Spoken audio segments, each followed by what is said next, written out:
दो legal maxim है। पहला है डेमनम साइन इंजूरिया, दूसरा है इंजूरिया साइन डेमनम। तो इसमें इंजूरिया का मतलब है इलीगल एक्ट, इलीगल एक्ट या इंजरी। साइन का मतलब है विदाउट, और डेमनम मतलब डैमेजेस।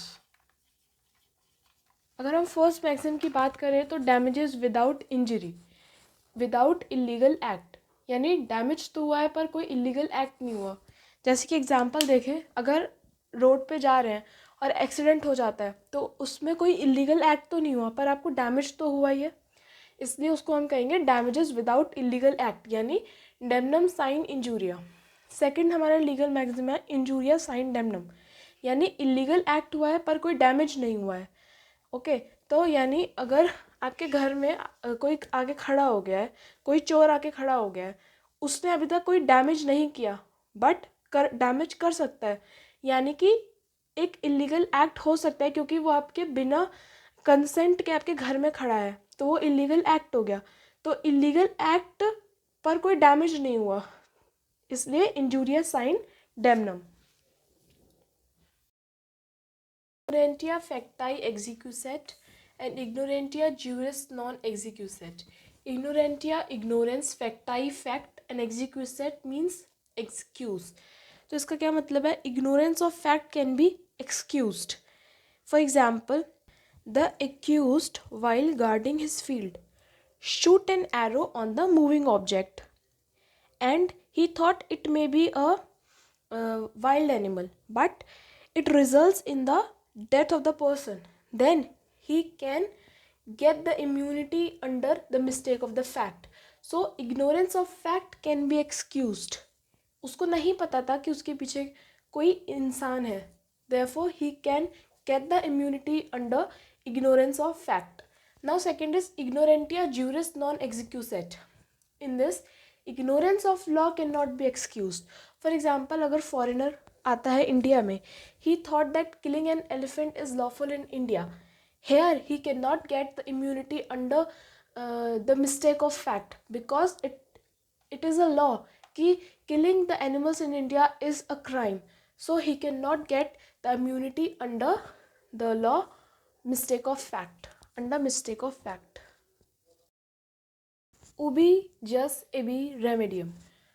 जस मतलब राइट, रेमेडियम मतलब रेमेडी। उबी जस इबी रेमेडियम का क्या मतलब हुआ? Where there is a right there is a remedy. उबी और इबी का क्या मतलब है? जैसे हिंदी में होता है यहाँ वहाँ, इंग्लिश में होता है वेयर देयर, ऐसी लॉ में होता है उबी इबी। तो where there is a right there is a remedy. जैसे हमें फंडामेंटल, जैसे हमें राइट्स मिले हुए हैं तो उसकी प्रोटेक्शन में हमारे पास क्या है? हमारे पास फंडामेंटल राइट्स है।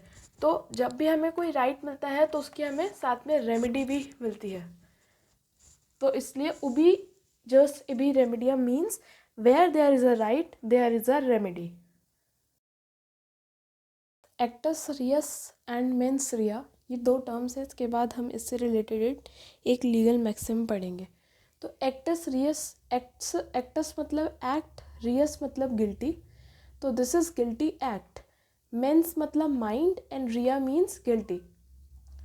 This reus and rea means guilty.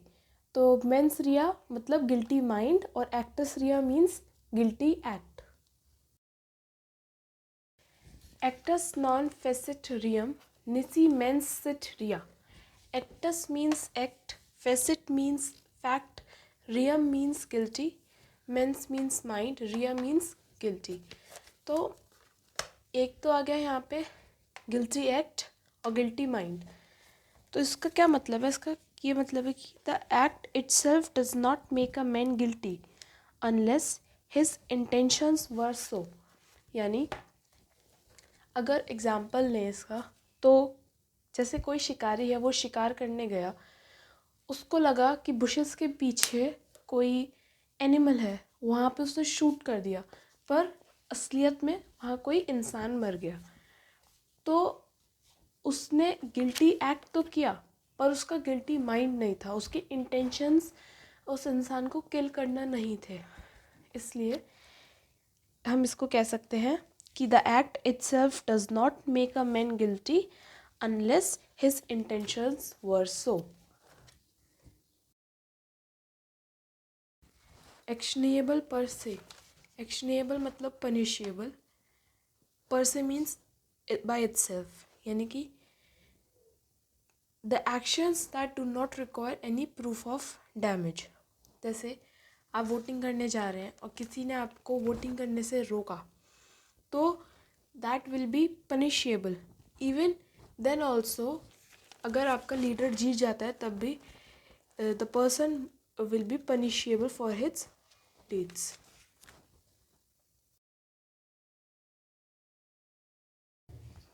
Caveat emptor. Caveat मतलब बी अवेयर और एम्प्टोर मतलब बायर. इसका क्या मतलब है कि let the buyer be aware. For example, अगर a person A buys a house from person B, then before the purchase, the person A should ask about the defects in the house. Here the buyer should be aware. ऐसे होता है caveat seller. It means let the seller be aware.